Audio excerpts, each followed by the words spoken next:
kita misalkan hafiz berapa juz tapi masih bertindak amoral gitu, akhlaknya masih jauh gitu.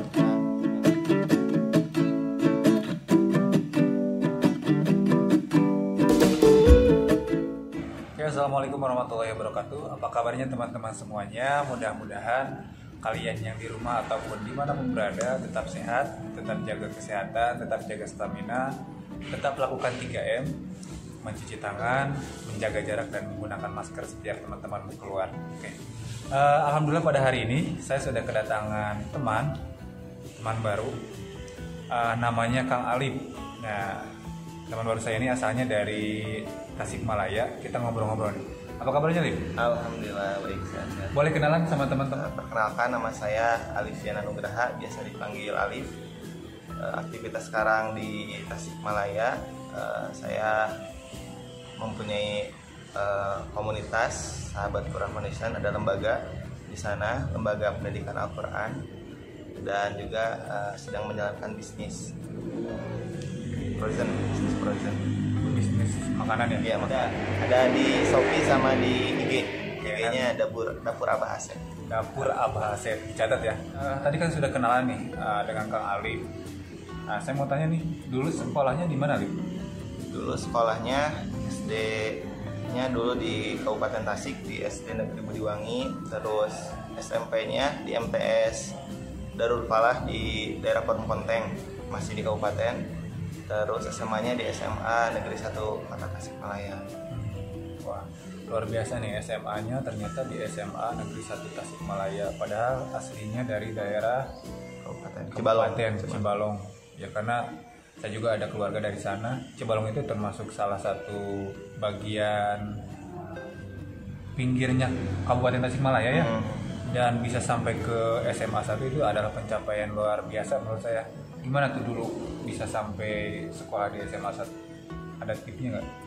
Dulu sama orang tua diarahkan untuk masuk ke SMA 1, dan akhirnya bisa masuk ke SMA 1 lewat jalur UN dulu. Karena kebetulan waktu di MTS itu juara umum. Alhamdulillah.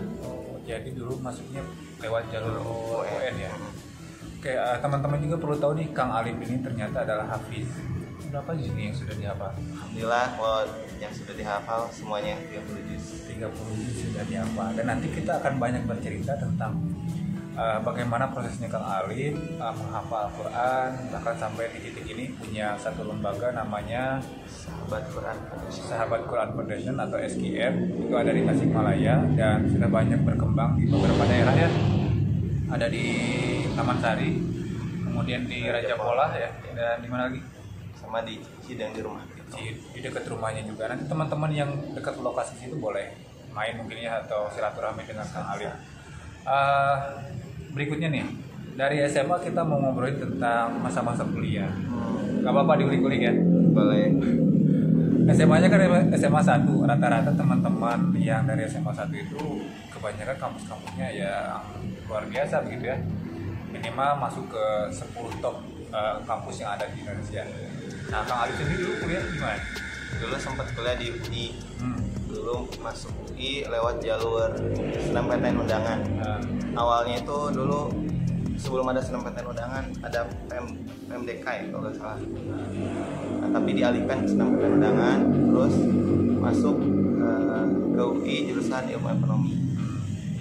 Tapi nggak lewat tes ya? Nggak lewat tes. Dari nilai UN juga? Nilai rapot. Pencapaian sampai ke UI itu cukup sulit atau gimana tuh? Dari segi belajar? Sebetulnya itu kan lebih ketika di sekolah aja ya kita gimana belajarnya. Pas masuk IPS, di sana passion saya sebetulnya. Jadi saya lebih suka pelajaran IPS seperti ekonomi, terus geografi dan sebagainya. Nah, baru saya serius belajar. Nah, alhamdulillah nilai rapot itu terus naik sampai akhirnya ketika lulus bisa masuk dulu. Karena memang sudah passion dari awal ya. Ya. Terus hubungannya sekarang jadi hafiz dengan dulu kuliah di UI jurusan ngomong apa tadi? Ilmu ekonomi. Ilmu ekonomi apa nih? Itu lebih ke perjalanan hidup sih sebetulnya ya. Oh, berarti harus cerita nih perjalanan hidupnya seperti apa, kita harus tahu biar bisa menginspirasi teman-teman yang ada di luar. Jadi ya dulu ketika sebenarnya dari SMA ya, saya di SMA itu masuk Rohis. Nah di Rohis itu ada kan program mentoring, tapi itu juga saya hadirnya itu kadang-kadang sih, jadi belum inilah, masih belum istiqomah ya. Belum istiqomah. Ketika pas kelas 3 itu ada titik balik dari semuanya. Jadi saya bertanya sama diri saya sendiri. Jadi awalnya kan saya sama teman-teman itu nggak terlalu inilah, kayak dicuekin gitu ya. Tapi pas ketika saya dalam tanda kutip sukses pada saat usia itu dideketin, tapi dalam arti suksesnya itu bukan ya kayak sesuatu materi lah yang bisa dihitung, yang bisa dilihat gitu. Ada definisi sukses yang lain gitu. Jadi saya jadi kurang nyaman gitu, ini sebetulnya kenapa sih, terus saya mencapai ini untuk apa, bertanyalah dalam diri saya sendiri. Dan akhirnya saya malah lebih dekat untuk mempelajari agama. Pas masuk kuliah, saya juga sama, Dewi juga seperti itu, jadi lebih bertanya-tanya. Dan akhirnya saya suka berdiam diri di masjid, terus suka ngaji dengan imam masjid di UI. Di Masjid UI Islamiyah ada imam masjidnya Ustaz Ahmad Yasin. Nah, beliau yang sering memotivasi saya, terus mengajari saya membaca Al-Quran. Yang awalnya saya terbata-bata ya, terus akhirnya bisa sampai lancar. Terus pas semester 2 dan 3 saya masuk ke rumah Quran di Depok. Itu ada namanya Indonesia Quran Foundation atau IQF. Nah di sana saya belajar selama 1 tahun, dan itu 1 tahun belajar cuma bisa ngafal 1 juz aja. 1 tahun? Iya, 2 semester itu. Karena sebelumnya tahsin, terus ngafal, dan ketika ngafal itu Masya Allah susahnya luar biasa. Tapi semakin di dalam itu malah semakin nyaman gitu. Dan akhirnya saya memutuskan untuk keluar dari UI dan akhirnya masuk ke pondok pesantren Tahfidz Al-Quran. Sebuah pilihan yang cukup berat begitu, apalagi tentunya pasti ada tantangan juga, keluarga terima atau tidak. Pernah terjadi seperti itu juga? Iya, keluarga aneh lah, karena dulu kan misalkan dulu waktu ininya ke masjid gak suka bolong-bolong gitu, tiba-tiba sekarang misalkan suka adzan terus gak kelewat ke masjidnya, itu jadi pertanyaan, bahkan sempat dicap teroris gitu atau ikut aliran sesat dan sebagainya. Tapi ya saya enjoy aja gitu, terus lebih ingin membuktikan aja kalau saya bukan aliran yang menyimpang, bukan radikal dan sebagainya, tapi lebih ingin memaknai hidup itu seperti apa. Dan itu berdampak ke keluarga juga. Ya alhamdulillah, adik-adik juga yang awalnya ya pergaulannya kurang baik lah, ketika saya hijrah alhamdulillah bisa mengikuti. Putar pandangan pendidikan masa kini ini kan kontennya ada konten ngopi nih, ngobrolin pendidikan. Kang Alif kan dulu milih kuliah, kemudian di tengah perjalanan tiba-tiba memang mendapatkan hidayah lebih sehingga lebih tertarik untuk mendalami Al-Quran. Nah menurut Kang Alif nih, pandangan tentang pendidikan di masa kini gimana? Kalau ini kan ini pengalaman aja, berbagi pengalaman ya kan. Saya mungkin kebanyakan dari semuanya kita belajar itu di sekolah formal gitu ya. Terus faktor dari keluarga itu kurang memberikan kontribusi yang besar terhadap pendidikan kita. Mungkin dari segi materi kebanyakan dari kita itu ya tersupport lah, dari untuk pendidikan sekolah dimanapun bisa dibayar, tapi intinya kan tidak seperti itu. Nah, tanggung jawab keluarga itu justru lebih besar, terutama orang tua. Di kita itu pendidikannya itu jadi pendidikan keluarganya itu yang kurang, jadi cenderung yang mendominasi itu pendidikan dari sekolah formal. Nah kalau alhamdulillah kalau misalkan sekolah formalnya itu bagus itu kan. Nah kalau dapatnya sekolah formalnya yang kurang mendukung, bisa jadi kan pendidikannya juga tidak bagus. Keluarga nih, kira-kira pendidikan semacam apa yang memang harus dikuatkan sehingga memang nanti bisa berpengaruh terhadap Anaknya. terhadap anaknya ke depan.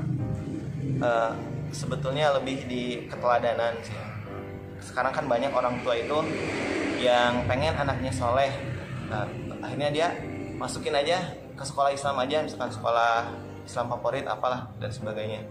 Yang penting meskipun SPP-nya mahal, dia berani gitu karena dia pengen anaknya soleh. Padahal sebetulnya tidak seperti itu. Karena untuk membuat anak soleh itu kita harus mensolihkan diri kita juga, para orang tuanya juga, termasuk kebetulan saya sekarang sudah menjadi orang tua. Artinya yang harus kita berikan pertama itu adalah keteladanan. Ya, jadi kasih sayang itu tidak cuma materi, tapi lebih ke keteladanan, contoh contoh yang baik lah untuk anak-anak kan ya. Di masa-masa anak usia dini dia sangat kuat sekali untuk meniru. Berkaitan dengan Quran nih, pendidikan Quran yang sekarang dilakukan, siapa saja sih yang menjadi sasaran dari apa yang dilakukan oleh Alif di SGM? Sebetulnya untuk SGM itu lahir karena sama pengalaman juga. Sebetulnya dulu ketika kuliah juga, ketika belajar Al-Quran juga udah ada niatan ketika pulang ke Tasik itu mau bikin lembaga Quran, tapi karena ada hal lain, akhirnya saya masuk dulu ke sekolah formal, tapi yang ada program Al-Qurannya. Ada sekolah Islam terpadu ya, yang di sana ada kurikulum Al-Qurannya. Nah, ketika masuk ke sekolah formal di sana, ya itu tadi yang saya sampaikan. Jadi saya menemukan banyak sekali orang tua yang dalam tanda kutip mereka itu secara finansial mampu lah, dan akhirnya menyekolahkan ke sekolah Islam tersebut dengan tujuan yang dalam tanda kutip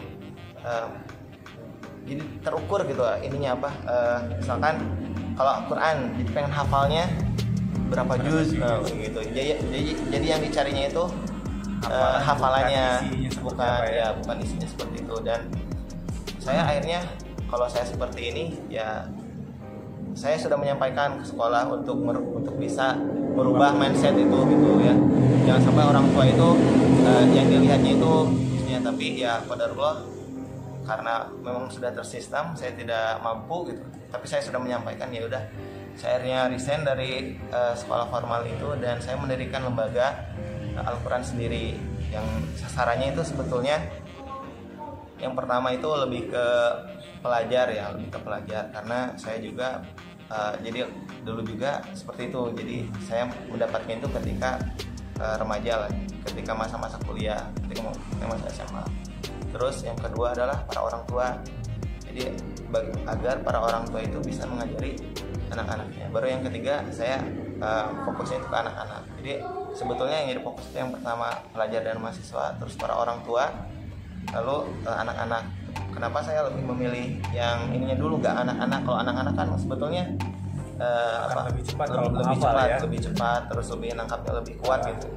Tapi kalau misalkan anaknya kita pupuk terus, kalau orang tuanya atau misalkan di lingkungannya tidak kuat gitu, ya tetap aja nanti bakal ketika besar itu akan ini lagi terpengaruh lagi. Makanya yang harus dikuatkan itu keluarganya dulu. Makanya saya ada program ini untuk orang tua ya. Jadi bagaimana biar bisa mengajari anak-anaknya di rumah. Penasaran sekali dengan kegiatan-kegiatan yang berbasis dengan Al-Quran. Nah, saya ingin dapat jawaban dari Alif terkait pentingnya mempelajari Al-Quran oleh anak muda di zaman sekarang. Lagian sekarang jangankan di kota ya, di daerah saja anak sudah lulus SD sudah tidak mau ngaji Quran lagi. Mereka sudah bertebaran kemana-mana, apalagi dengan adanya gadget, kemudian tempat-tempat game, internet yang sangat terluas untuk diakses gitu. Nah, seberapa penting sih mempelajari Al-Quran ini dan bagaimana pengaruhnya nanti ke depan? Ya sebetulnya mempelajari Al-Quran itu tidak terbatas waktu dan tidak terbatas tempat dimanapun gitu kan, dan kenapapun, karena Al-Quran itu akan selalu relevan dengan kehidupan kita, karena Al-Quran itu pedoman bagi kehidupan kita. Nah, kaitannya untuk kenapa sih remaja sekarang penting. Terus ada juga permasalahan kenapa kalau misalkan di kampung-kampung remaja itu kalau misalkan ngajinya itu cuma sampai SMP, atau misalkan sudah khatam berapa kali, atau misalkan sudah hafal berapa juz sudah berhenti dan sebagainya. Itu karena kita itu mempelajari Al-Quran ada ukuran atau ada standar yang akan kita capai gitu. Kalau udah tercapai udah selesai gitu. Misalkan gini, kayak tadi kita belajar di sekolah formal nih. Di sekolah formal itu targetnya 3 tahun itu 6 juz misalkan. Nah kalau udah lulus dari sana udah selesai. Mereka balik lagi ke kehidupan yang ada di masyarakat gitu. Misalkan 6 tahun di pesantren, tapi pas udah lulus bahkan ada misalkan yang jilbabnya yang tadinya lebar jadi pendek, terus yang macam-macam lah, yang misalkan tadi pergaulan antara ikhwan dan akhwatnya dijaga. Terus kalau udah lulus itu jadi biasa aja ya, bahkan sampai ada yang pacaran dan sebagainya. Nah itu karena kita mempelajari Al-Quran itu tadi, karena ada apa ya, ada ukuran yang dicapai, yang ingin dicapai, terus udah selesai. Padahal mempelajari Al-Quran itu gak bisa seperti itu, gak ada capaiannya, itu gak akan pernah berhenti gitu. Jadi kalau kita belajar satu, maka kita itu dituntut untuk belajar yang lainnya. Seperti halnya para sahabat dulu. Para sahabat itu dulu mempelajari Al-Quran, ketika ayat turun ya, terus diajarkan oleh Rasul untuk dibacakan, dihafalkan, terus dipahami, lalu diamalkan. Dan mereka tidak akan menghafal lagi sebelum mengamalkannya. Jadi 10 ayat turun misalkan, terus dibaca, dihafal, dipahami, diamalkan, baru menghafal lagi. Kalau belum diamalkan mereka tidak menambah hafalan lagi ya, makanya itu disebut generasi Qurani. Nah kalau kita sekarang, karena kita mah beda gitu, kita yang dicarinya itu hafalannya berapa, terus misalkan bacaannya yang bagus dan sebagainya. Padahal inti Al-Quran tidak seperti itu. Inti Al-Quran bukan cuma untuk bisa kita baca terus kita dengarkan merdu, kan bukan seperti itu. Inti Al-Quran ya yang harus bisa sampai kita pahami dan kita amalkan. Nah kebanyakan sekarang kita itu orientasinya itu seperti ke sana gitu, karena emang kebanyakan manusia itu melihat sesuatu itu berdasarkan materi gitu kan. Nah ini tantangan buat kita juga. Jadi kadang kita udah bener nih syiarnya, udah bener Al-Quran, tapi yang dilihatnya itu merdunya, terus bacaannya, terus hafalannya berapa juz dan sebagainya. Padahal intinya bukan ke sana, tapi lebih ke bagaimana kita memahami Al-Quran, terus mengamalkannya, ke akhlaknya, itulah yang paling penting. Jangan sampai kita misalkan hafiz berapa juz tapi masih bertindak amoral gitu, akhlaknya masih jauh gitu. Nah yang saya temukan di sekolah-sekolah Islam terpadu juga seperti itu. Jadi banyak misalkan anak orang-orang yang secara finansial itu mampu, mereka disekolahkan, akhirnya mereka mampu menghafal misalkan 2 juz 3 juz, tapi pergaulannya masih jauh gitu. Bahkan masih ada yang sekarang kan gadget tuh luar biasa ya, mereka mulai dari game, terus pornografi dan sebagainya, itu masih bebas, banyak ya. gitu. Jadi yang Alif rasakan sejauh mana dampak dari membaca Al-Quran terhadap kehidupan nyata sekarang? Yang pertama jelas sih lebih tenang gitu, lebih bahagia, terus lebih terarah. Kita itu pengen apa sih sebenarnya yang dilakuin itu ya, meskipun secara kuantitas ya itu nggak terlalu besar gitu, tapi secara kualitas alhamdulillah lebih nyaman lah intinya. Terus hubungan dengan keluarga dan sebagainya lebih bisa lebih terjaga gitu lah. Terus lingkaran juga, jadi karena kan kalau kita frekuensinya dengan Al-Quran ya alhamdulillah teman-teman juga yang sefrekuensi dengan Al-Quran. Sama kayak apa tuh, ada sebuah perumpamaannya, kalau kita dekat dengan tukang parfum maka kita akan terbawa wangi gitu ya. Ya kurang lebih seperti itu. Ya, alhamdulillah karena dari Al-Quran ini saya bisa ketemu dengan syekh-syekh yang dari Timur Tengah yang memiliki qiraahnya 10 qiraah, yang 7 qiraah, yang yang luar biasa lah gitu untuk keilmuan Al-Qur'annya, dan alhamdulillah sudah dikenalkan dengan itu artinya bisa dekat gitu, dan itu sebuah kebahagiaan yang luar biasa. Jadi bahagia itu tidak selalu diukur dengan materi teman-teman. Bertemu dengan orang-orang yang kaya dengan ilmu, yang kaya dengan hafalan, dengan aplikasi Al-Qur'annya, itu sangat luar biasa, membuat kita bahagia ya. Terakhir mungkin ada pesan atau quote untuk teman-teman agar selalu cinta dan selalu menyenangi Al-Quran. Ya apa ya? Ya sebanyak apapun prestasi yang kita raih, terus sebanyak apapun harta yang bisa kita kumpulkan, tetap yang membuat hati kita tenang itu ketika kita membaca Al-Quran, kita berzikir dengan Allah, ketika kita sholat, ketika kita sujud, ketika kita ruku, itu yang selalu membuat hati kita tenang. Nah, tidak akan ada apa-apanya apa yang kita bisa raih kalau kita tidak dekat dengan Al-Quran dan dengan Allah Subhanahu Wa Taala. Intinya bukan berarti kita harus melupakan itu, tapi semuanya harus dilandasi dengan Al-Quran. Tetap kita cari dunia, tapi dasarnya ya Al-Quran, Allah Subhanahu Wa Taala harus tetap kita dekati gitu. Maka kita harus selalu mendekati yang maha mendekati ya. Oke, terima kasih Kang Ali, mudah-mudahan sehat selalu. Terakhir ada sesi foto-foto. Kemudian lembaga Qur'annya semakin berkembang, semakin memberikan dampak bagi masyarakat, karena tujuan utama tadi kan adalah memberikan dampak yang baik ya, sehingga keluarga-keluarga di Indonesia khususnya di daerah Tasikmalaya lebih mencintai Al-Quran dan lebih mengaplikasikan dari isi-isi Al-Quran tadi. Oke teman-teman, kita foto-foto, sampai jumpa lagi di acara terakhir kopi. Oke. Ya buat teman-teman kalau misalkan mau belajar Al-Quran, terus terutama buat para remaja dan orang tua nih, karena tadi yang saya sampaikan, pendidikan itu dimulai dari keluarga.